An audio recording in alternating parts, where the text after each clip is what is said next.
দুনিয়া কিছু না, স্বপ্নের এক জিন্দিগি। কবে জন্ম হইলাম, কবে দাঁত উঠলো, কবে দাঁত পড়লো, কবে আবার দাঁত উঠলো, কবে চেহারার মধ্যে দাড়ি উঠলো, কবে কালো দাড়ির মধ্যে কোন রং তুলি সাদা রং লাগানো শুরু করলো, কে চোখের পাওয়ার হরণ করতে আছে, কে হাতকে দুর্বল করিয়া ফেলাইতে আছে, কে শরীরের শক্তি রহিত করতে আছে। যেরকম একটা রাখাল গরু ছাগল হাঁকাইতে হাঁকাইতে বিকাল বেলা গোয়াল ঘরের দিকে নিয়ে যায়, ঠিক কে যেন তোমাকে আমাকে পিছন থেকে হাঁকাইতে হাঁকাইতে ধাক্কাইতে ধাক্কাইতে কবরের দিকে নিয়ে রওনা করছে। এ আমার যুবক বাবারা, মুরব্বী বাবারা, কেন খেয়াল করো না? আসার সিরিয়াল আছে, যাওয়ার কোনো সিরিয়াল নাই। আম পাকার সময় আছে, কাঁঠাল পাকার সময় আছে, মৃত্যুর কোনো সময় নাই।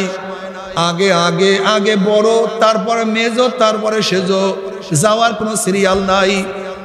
তুমি কি দেখো নাই কত বাবার সামনে ছেলে দুনিয়ার থেকে বিদায় হয়ে গেছে, কত বড় ভাইয়ের সামনে ছোট ভাই মারা গেছে? তুমি কি দেখো নাই দাদার সামনে নাতি নাই? এখানে যারা আছে খোঁজ করিয়া দেখো, অনেক ক্লাসমেট আজকে দুনিয়ার মধ্যে নাই। যাদের সাথে মক্তবে পড়াশোনা করছি, যাদের সাথে কাফিয়া দাখিল মেট্রিক পাস করলাম, এরকম অনেক ছাত্র ভাই দুনিয়ার থেকে বিদায় হয়ে গেছে। দুনিয়া থাকার জায়গা না, আগেকার কেউ থাকতে পারে নাই, তুমি আমিও থাকতে পারবো না। কি নিয়ে রওনা করছো, কোথায় রওনা করছো? তোমার নামাজের অবস্থা কি, রোজার অবস্থা কি? ওমর ইবনে খাত্তাব রাদিয়াল্লাহু ফরমান, হাসিবু ক্বাবলা আন তুহাসাবু। তোমার কাছে হিসাব নেওয়ার আগে তুমি তোমাকে হিসাব নাও। ওরে চক্ষু, তুই কি নেকের দিকে বেশি তাকাইছো না গুনার দিকে বেশি তাকাইছো? ওরে কান, তুই কি নেকের আওয়াজ বেশি শুনছো না গুনার আওয়াজ? ওরে জবান, কত নেকের কাজ করছো, কত গুনার কাজ? ওরে হাত, কত গাজার কলকে স্পর্শ করছো, কত মদের পেয়ালা ধরছো, কত ঘুষ কত সুদ গ্রহণ করছো? ওরে হাত, কত চুরি কত ডাকাতি? ওরে হাত, অবৈধভাবে অন্যায়ভাবে কত মহিলার গায়ে হাত লাগাইছো? ওরে পাও, তুই কি নেকের দিকে বেশি হাঁটছো না গুনার দিকে? ওরে মন, গুনাহ যা করছো তওবা করতে পারছো কি পারো নাই? আবার তওবা যা করছো আমার মাওলায় মাফ করছি, কারণ খবরদার খবরদার খবরদার, হিসাব নিকাশ না মিলাইয়া কেউ মাওলার কবরে যাইও না। ও আমার যুবক বাবারা, আজকে ব্যবসায় একবার লস খেলে বারবার ব্যবসা করিয়া লাভ করার আশা করা যায়। আজকে দুনিয়ার পরীক্ষায় একবার ফেল করলে বারবার পরীক্ষা দিয়া পাশ করার আশা করা যায়। আজকে দুনিয়ার মামলায় ম্যাজিস্ট্রেট করে হারলে জজ করে আপিল করিয়া, জজ করে হারলে হাইকোর্টে আপিল করিয়া, হাইকোর্টে হারলে সুপ্রিম কোর্টে আপিল করিয়া যে তার আশা করা যায়। কিন্তু খোদা না খাস্তা, খোদা না খাস্তা, খোদা না খাস্তা, মৌয়াতের মামলায়, কবরের মামলায়, কিয়ামতের মামলায়, ওই মিজান পুলসারাতের মামলা যদি একবার স্লিপ কাটিয়া যায়, আর তো দ্বিতীয়বার আপিল করা যাবে না। মৌয়াতের চান্স একবার, দ্বিতীয়বার চান্স নাই। কবরে যাওয়ার চান্স একবার, দ্বিতীয়বার কোনো চান্স নাই রে বাবা। কিয়ামতের ময়দানে ওঠার চান্স একবার, দ্বিতীয়বার ওঠার কোনো চান্স নাই। হে আমার যুবক, হে আমার মুরব্বী, কেন খেয়াল করো না? ঘরের মালিকের সাথে যদি পরিচয় থাকে, যত রাত্রি ঘরে ঢুকো না কোনো টেনশন নাই, কোনো চিন্তা নাই। যেরকম শ্বশুর বাড়িতে রাত 3টায় গিয়া নক করো, শ্বশুর বলবে কে? তুমি বলবা আব্বু আমি আপনার জামাই। অমনি শ্বশুর লাভ দিয়ে এত রাত্রে কেন আসছে? বাতির ব্যবস্থা কর, বিছানার ব্যবস্থা কর, নাস্তার ব্যবস্থা কর। জামাই কোন বিপদে পড়ছে, যেহেতু ঘরের মালিকের সাথে পরিচয় আছে, কোনো টেনশন নাই, কোনো চিন্তা নাই। কিন্তু ঘরের মালিকের সাথে পরিচয় না থাকে, গভীর রাত্রে যদি তুমি নক করো, তোমাকে বলবে চোর ডাকাত বদমাশ, আর তোকে বান, ওকে মার, ওকে ধর।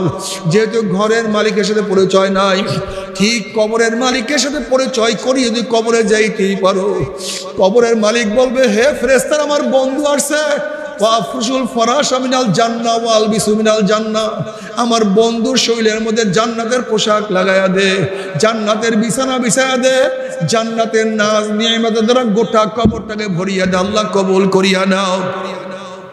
যখনই কিয়ামতের মালিকের সাথে পরিচয় করিয়া কিয়ামতের মালিকের কাছে উঠবা, কিয়ামতের মালিক তোমাকে ডাকিয়া ডাকিয়া আরো সে নিচে জায়গা করিয়া দিবে। কিয়ামতের মালিক তোমাকে কত মেহমানদারির ব্যবস্থা করবে। মিজানের মালিকের সাথে পরিচয় করিয়া যদি পাল্লার মধ্যে উঠতে পারো, পাল্লার মালিক তোমার নেকের পাল্লা ওজন করিয়া দিবে।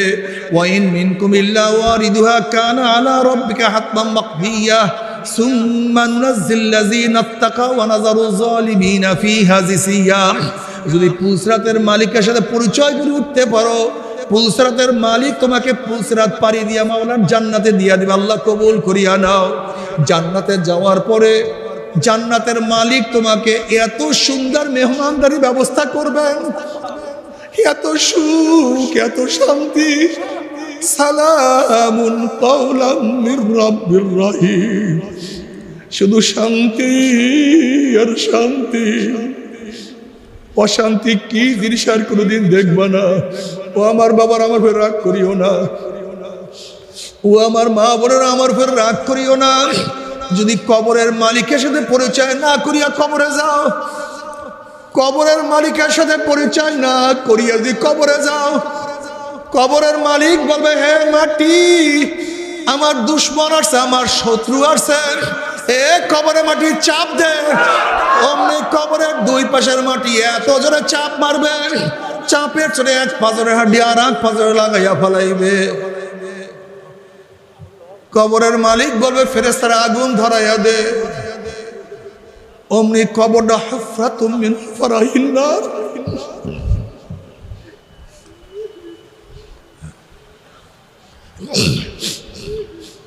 কবরের মালিক বলবে, হে সাপ জড়াইয়া ধর। অমনি 99টা সাপ জড়াইয়া ধরবে। নবী আলাইহিস সালাতু ওয়াস সালাম ফরমান, কবরের সাপের অবস্থা লাউ নাফাকা ফিল আরদি মান বাদাত খাদরা। যদি দুনিয়ার কোনো কর্নার থেকে একটু সাপ ফুক মারত, গাছপালা তরুলতা পুরিয়া সব সারখার হইয়া যাইত, একটা ঘাস পর্যন্ত জমিনের উপরে মাথা তুলতে পারতো না। আল্লাহ আমাদের সবাইকে মাফ করিয়া দাও। ও বাবা, আযাবুল কবরে হকুন, কবরে আযাব সত্য, সত্য, কবরে আযাব সত্য, কোনো সন্দেহ নাই। আমার দাদা জান রহমাতুল্লাহ আলাইহির কিতাবের মধ্যে একটা ঘটনা নিয়ে আসছেন। দাদাজান রহমাতুল্লাহ আলাইহির খলিফা আব্দুল কাদের দাদাজান রহমাতুল্লাহ আলাইহির বিয়াই আব্দুল কাদের ফরাজি সাহেব বলতে আছে, বিয়াই একটা আজীব ঘটনা শোনেন।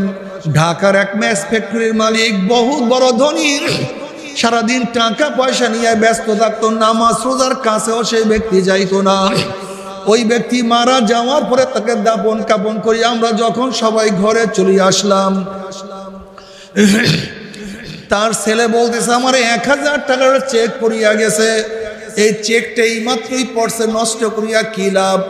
বেয়াই সাহেব, আমরা পরামর্শের ভিত্তিতে সবাই মিলিয়া জিলিয়া যখন কবর খনন করা শুরু করলাম, হঠাৎ দেখি কবরের মধ্য থেকে ধোঁয়া বের হওয়া শুরু হয়েছে।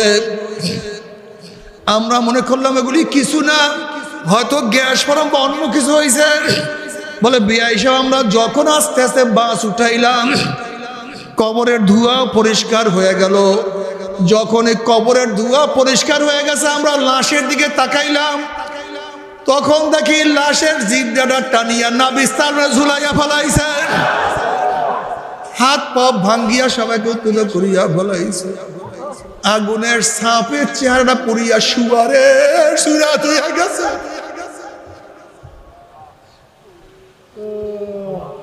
এই অবস্থা দেখে আমরা সবাই বেহুশ হইয়া পড়িয়া গেলাম। 15-20 দিনের মধ্যে ঠিক মতো খানা পিনাও খাইতে পারি নাই। বাবারে, আযাবুল কবরে হকুন। কি ভাবছোটা কি? সব ইয়ার কি, সব ফাইজলামি। তুমি মনে যা করবা তাই হবে।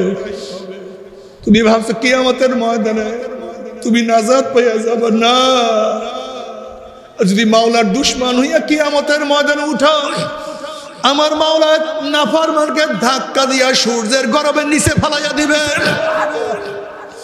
আল্লাহ, তুমি আমাদের সবাইকে মাফ করিয়া দাও, সবাইকে ক্ষমা করিয়া দাও। আর সূর্যের গরমে মাথার তালু টাস টাস ফাটিয়া যাইবে। আল্লাহ, মগজ ভাতের মতো উঠলাইতে থাকবে। নাক এবং মুখ দিয়ে মগজ গলিয়া গলিয়া পড়তে থাকবে। কিয়ামতের ময়দানে পুরিয়া তামা হইয়া যাবে, লাল চামড়ার মতো হনহন করতে থাকবে। বুখারী সাহিহর মধ্যে কিতাবুত তাফসীরের মধ্যে আছে, নবীদের কথা আছে, ইয়াকুলু ইব্রাহিম খলিলুল্লাহ নাফসি নাফসি, মূসা কালিমুল্লাহ নাফসি নাফসি, ঈসা রূহুল্লাহ নাফসি নাফসি। সমস্ত নবীরা বলবে মাওলা আমাকে বাঁচাও, আমাকে বাঁচাও, আমাকে বাঁচাও। হুঁশ নাই, খবর নাই। অন্য নবীরা তাদের স্ত্রীর কথা ভুলিয়া যাবে, সন্তানের কথা ভুলিয়া যাবে, উম্মতের কথা ভুলিয়া যাবে, নিজেকে নিয়ে ব্যস্ত হয়ে যাবে। শুধু তোমার আমার নবী জনাবে মুহাম্মদুর রাসূলুল্লাহ সাল্লাল্লাহু আলাইহি ওয়াসাল্লাম সিজদায় পড়ে বলবেন মাওলা তোমার ইজ্জত ও জালালের কসম খাইয়া বলতে আছি, আজকে জাহান্নাম যাবার একটা উম্মতকেও খাইয়া ফেলায় আমি কিন্তু তোমার হাবিব জান্নাতের মধ্যে ঢুকবো না। ও কপাল পোড়ার দলেরা, যে আল্লাহর হাবিব কঠিন মুহূর্তে তোমাকে আমাকে ভুলবে না, সেই আল্লাহর হাবিবের সুন্নাত কিভাবে ছাড়িয়া দাও, সেই আল্লাহর হাবিবকে কিভাবে নেতা না মানিয়া অন্যকে নেতা মানো, সেই আল্লাহর হাবিবের আদর্শকে কেন বাদ দিয়া দাও। নবী আলাইহিস সালাতু ওয়াস সালাম দোয়া কবুল করে আল্লাহ পাক বলবে যাও জিবরাইল আমার হাবিবের কাছে এই পানিটুকু নিয়ে পৌঁছায়া দাও। নবী আলাইহিস সালাতু ওয়াস সালাম যখন ওই পানি জাহান্নামের গায়ে ছিটা মারবে, জাহান্নাম ক্যাত ক্যাত ক্যাত ক্যাত করে পিছনে সরিয়া যাবে। আল্লাহর হাবিব বলবেন মাওলা হে, যে জাহান্নামকে লক্ষ লক্ষ ফেরেশতারা ধরিয়া রাখতে পারে না, এ আবার কোন কুদরতি পানি, কোন আশ্চর্য পানি, যেই পানি মারার সাথে সাথে জাহান্নাম পিছনে সরিয়া গেল। আল্লাহ পাক ডাক দেবে হাবিব গো, এই পানি কোন আশ্চর্য পানি না, কোন কুদরতি পানি না, এই পানি হলো তোমার গুনাহগার উম্মতের চোখের পানি। বাবারে কান্দো, বেশি বেশি কান্দো। নবী আলাইহিস সালাতু ওয়াস সালাম ফরমানে আমার উম্মতরা কান্দো। যদি কান্না না আসে মুখটাকে বেঁকা তেরা করিয়া বলো মাওলা রে, ও আমার মালিক রে, ও আমার মাবুদ রে, ও রহমান, ও রহিম, ও গফফার, ও মালিক। বাবারে নামাজের দাঁড়াইয়া কান্দিও, রুকুতে গিয়া কান্দিও। দেখো যারা আল্লাহওয়ালা তাদের চোখে পানি, আমরা যারা গুনাহগার আমাদের চোখে পানি নাই। অথচ আল্লাহওয়ালাদের চোখের মধ্যে পানি না থাকা উচিত ছিল, তারা তো সবসময় নেকের কাজে ব্যস্ত। আমরা যারা মুজরিম, আমরা যারা অপরাধী, আমরা যারা গুনাহগার, আমাদের চোখে বেশি পানি থাকা উচিত ছিল, কিন্তু আমাদের চোখে পানি নাই। তার মানে আমাদের কপাল পুড়িয়া গেছে, মনে হয় আমাদের কপাল পুড়িয়া গেছে। হাত পার মধ্যে আল্লাহ না করবো জাহান্নামের শিকল লাগিয়া যাবে, কি উপায় হবে?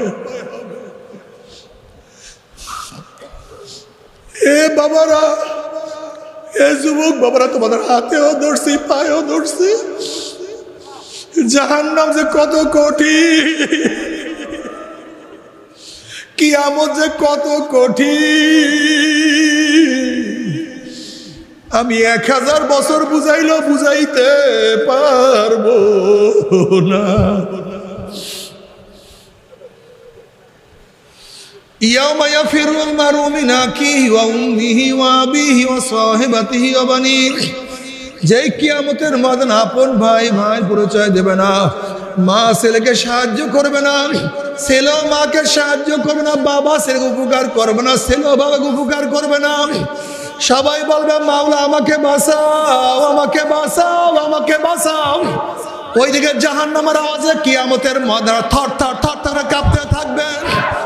জাহান্নামের ডাকের চড়ে কিয়ামতের ময়দানের অবস্থা সব খারাপ হয়ে যাবে। এই মুহূর্তে আমার মাওলার রহমত পেতে কেউ বাঁচতে পারবে আল্লাহ। বাবা একটা পাথর কান্নাকাটি করে। মুসা আলাইহিস সালাতু ওয়াস সালাম বলেন পাথর কেন কান্দো? এবার পাথর বলে আল্লাহ নবী মুসা, আল্লাহ পাক জাহান্নামকে মানুষ এবং পাথর দিয়া জ্বালাইবে, সেই জাহান্নামের ভয়ে কান্নাকাটি করতে আসি। দোয়া করেন মাওলা আমাকে মাফ করিয়া দেয়। মুসা আলাইহিস সালাতু ওয়াস সালাম দোয়া করলেন, আল্লাহ পাক কবুল করলেন, সুসংবাদ জানাইয়া চলিয়া গেলেন। অনেকদিন পরে আসার পরে দেখে যে পাথর আবারও কান্দে। নবী মুসা আলাইহিস সালাতু ওয়াস সালাম বলেন, পাথর তুই কি আমার কথা বিশ্বাস করে মাওলা তোকে মাফ করিয়া দিছে? পাথর বলছে, নিশ্চয়ই বিশ্বাস করছি, নবীরা কোনোদিন মিথ্যা কথা বলতে পারে না। নবী মুসা আলাইহিস সালাতু ওয়াস সালাম বলেন, তাহলে আবারও কেন কান্দো? এবার পাথর বলে, আল্লাহ নবী মুসা, যদি আমি না কাঁদতাম আমার দিকে আপনি লক্ষ্য করতেন না, আল্লাহর কাছে দোয়া করতেন না, আর আল্লাহর কাছে দোয়া না করলে হয়তো মাওলা আমাকে মাফও করতো না। যেই কান্নার উসলে মাওলা আমাকে মাফ করিয়া দিছে, ওই কান্না আমি আর কোনোদিনও ছাড়ব না। তবে মুমিন মুসলমান বলতে সবাই মনে চায় গুনার থেকে ফিরিয়া নেক আমল করিয়া মাওলার জান্নাত দিকে তো সবাইরই যাইতে মনে চায়, গুনাহ নিয়া মাওলার জাহান্নামে কাউরি কিন্তু যাইতে মনে চায় না। কিন্তু কেনই বা নেক আমল করতে পারি না, কেনই বা গুনার কাম ছাড়তে পারি না? এর মূল কারণ হলো আপনার এবং আমার পেছনে নফস এবং শয়তান লাগিয়া রইছে। এই নফস এবং শয়তান থেকে ফেরার জন্য যে কোনো একজন হক্কানি আল্লাহর ওলির হাতে হাত দিতে হবে রে বাবা।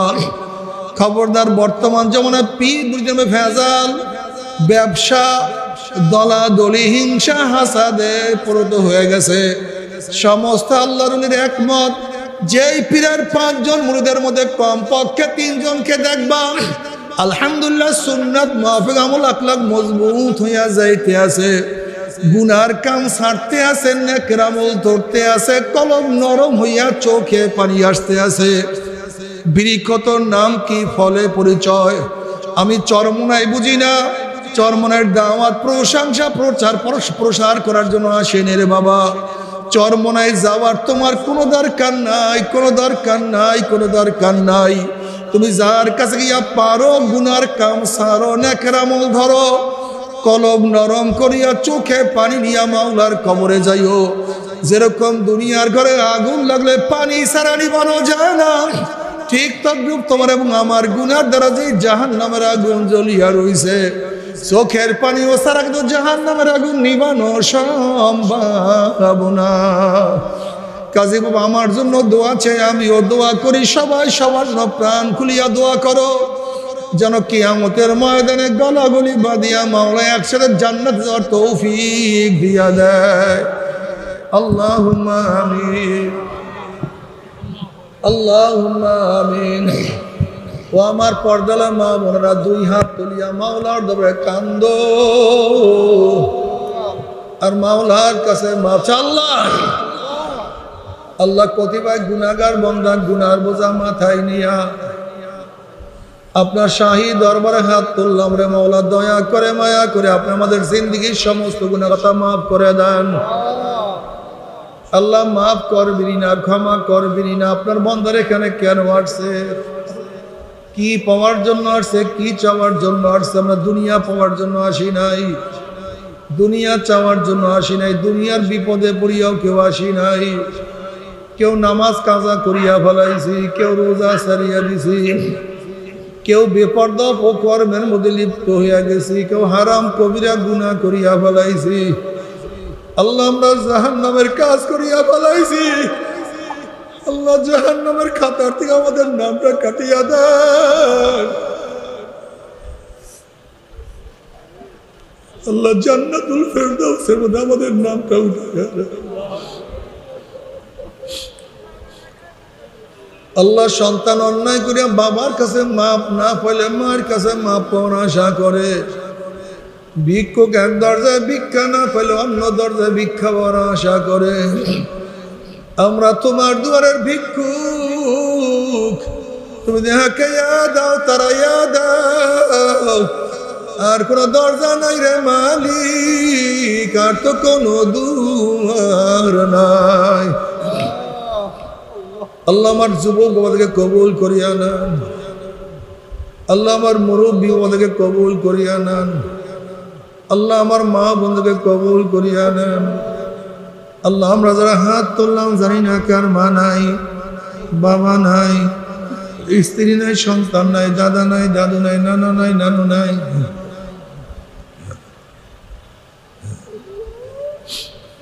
আল্লাহ যত মুমিন মুমিনাত মুজাহিদরা কবরে শিয়রে সবার কবরে আযাবকে মাফ করে দাও আল্লাহ। খাস করে এই জমিনের মধ্যে ইব্রাহিম সাহেব রহমতুল্লাহ আলাইহি শোয়া